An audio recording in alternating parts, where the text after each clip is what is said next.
So David won the war against Absalom's rebellion. Do you remember Shimei? He was the man from the household of David who was throwing insults, dirt, and stones on David when David was running from Absalom. At that time, David did not defend himself, even though Abishai, who was David's nephew, wanted to go kill Shimei. David said, no, maybe God is allowing him to curse me. And by him cursing me, maybe God is going to see that I am in distress and God is going to bless me. I've already touched on this. There's nothing that you can say or do to prove to someone that they are wrong about you when they are insulting you, when they are coming against your character. And David did nothing when Shimei was insulting him and cursing him.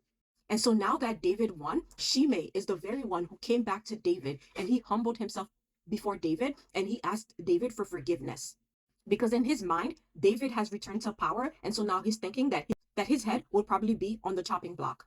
And of course, here comes Abishai, David's nephew, always wanting to respond with violence, wanting to put Shimei to death. But David says his famous rebuke, and he says, what do you and I have in common, you sons of Zeruiah? Don't forget, Zeruiah was David's eldest sister. And so Abishai and Joab are his nephews. But their response is usually an end in violence. And David did not want to execute anyone because he was returning back and he wanted peace. And David knew that had he executed Shimei, then it would bring more fear and chaos and rebellion instead of the peace that he wanted. And so David publicly restored Shimei. And this proved that David was right to stay silent when Shimei was cursing him the very first time around. And so when people are insulting you, it is better to stay silent. Because who knows, they might come back and realize that what they done was not good and they would come back and ask for forgiveness.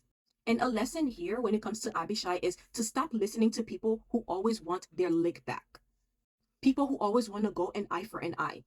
Instead, as much as possible, it is better to extend grace and forgiveness to people.